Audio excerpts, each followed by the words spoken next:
नमस्कार, मैं GRS news के लिए गिरीश सिकरवार। आज के इस ब्लॉग में मैं बात करूंगा सदन पे और सड़क की। सदन में किस प्रकार से ये संशोधन संविधान संशोधन 130 को लेकर हंगामा हुआ। निश्चित तौर पर उस हंगामे में पूरे विपक्षी दल एकजुट हुए नजर आए और किस प्रकार से उन्होंने उनको जो बिल की कॉपी थी विपक्षी सांसदों ने गृह मंत्री के ऊपर उछाल दी। निश्चित तौर पर जो एकजुट विपक्ष की ताकत के आगे गृह मंत्री भी बेबस दिखाई दिए और उन्होंने बिना कोई मांग के बिल को जेपीसी में भेजने की बात कही।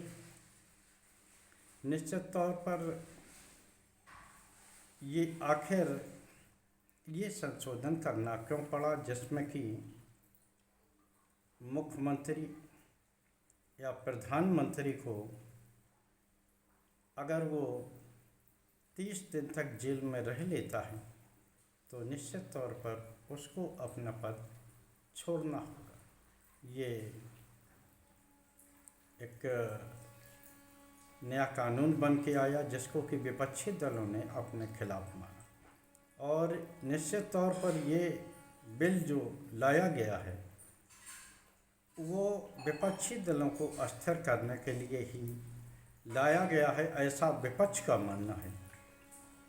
चूँकि विपक्ष ने झेला है और ये देखा है विपक्ष ने कि किस प्रकार से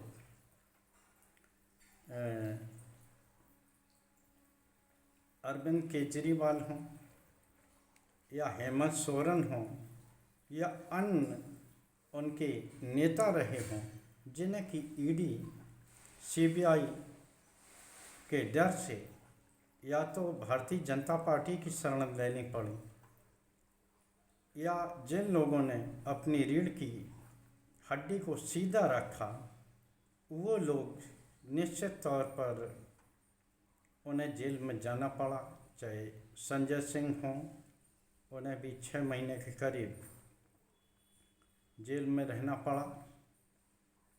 सत्येंद्र जैन 18 महीने तक जेल में रहे।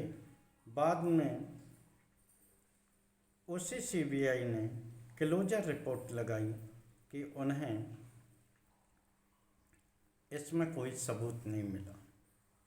आखिर इसका भी कोई इन लोगों पर कोई कड़ी कार्रवाई होगी क्या, जिन लोगों ने निश्चित तौर पर इस तरह की बात की, जिन्होंने कि जनप्रतिनिधियों को दोषी ठहराया और ये कहा कि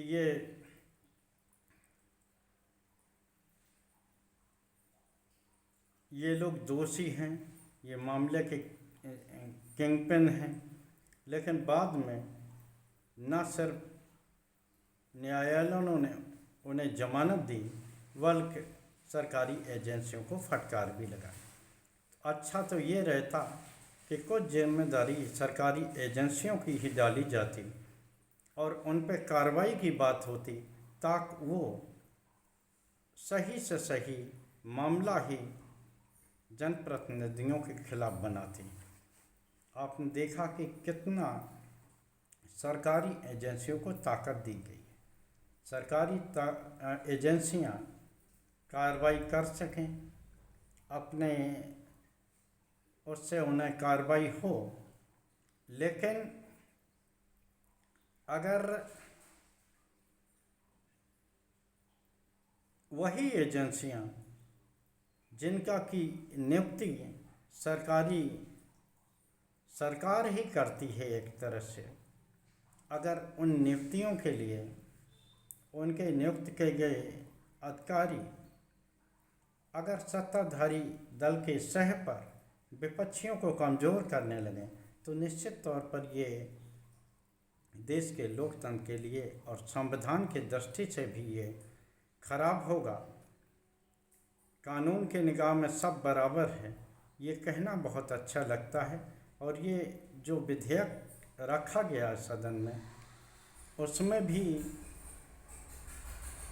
ये कहा जा सकता है कि निश्चित तौर पर आप मुख्यमंत्रियों को अगर इस तरह की योजना के अंतर्गत लाया गया है कि 30 दिन अगर वो जेल में रह लेंगे तो निश्चित तौर पर उनकी जो गद्दी है अपने आप चले।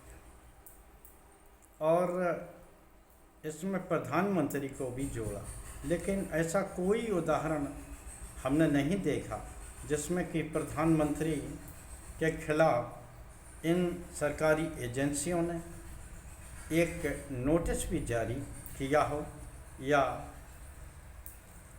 ऐसा कोई काम किया हो जिसमें यह दिखाया गया हो कि सरकारी एजेंसियों के निगाह में सत्ताधारी दल का जनप्रतिनिधि हो या विपक्षी जनप्रतिनिधि हो, उनका कोई भी उन्हें के साथ भेदभाव नहीं हो सकता।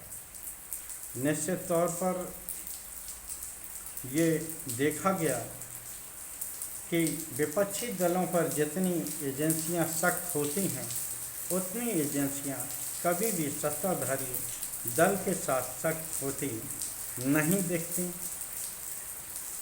तो लिहाजा विपक्षी दलों ने इसका पुरजोर विरोध किया। कल विरहाना रोड पर इंदिरा गांधी की क्षतिग्रस्त मूर्ति के पुनर्निर्माण के बाद कल कांग्रेस के प्रदेश अध्यक्ष अजय राय उसका अनावरण करने आए। निश्चित तौर पर कल पूर्व प्रधानमंत्री राजीव गांधी की जयंती भी थी।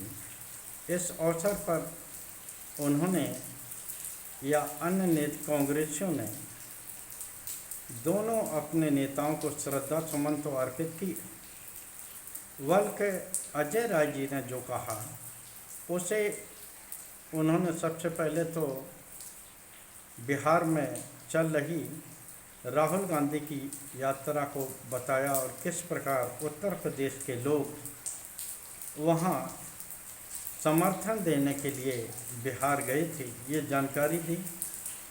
और उन्होंने मंच से ये नारा भी लगाया कि वोट चोर गद्दी छोड़। निश्चित तौर पर ये उन्होंने कहा कि ये इस अभियान को पूरे देश में फैलाया जाएगा, उत्तर प्रदेश भी इसमें अछूता नहीं रहेगा।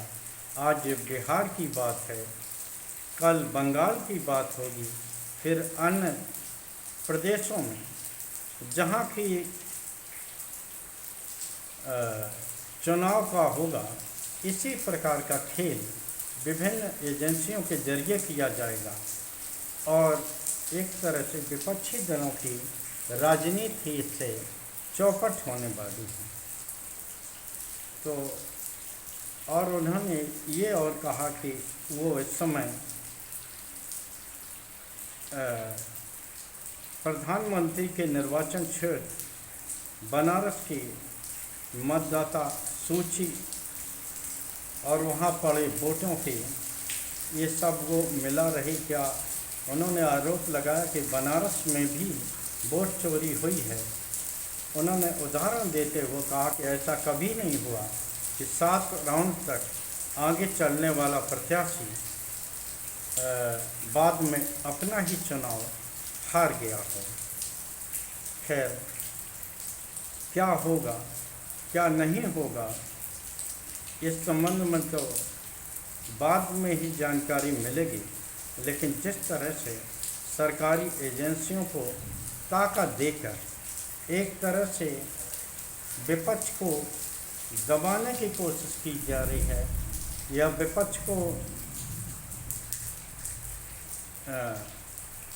एक तरह से उनकी राजनीति को ख़त्म करके की कोशिश की जा रही है और उसी कानून के कारण ही विपक्ष ने किस प्रकार से विपक्षी दलों ने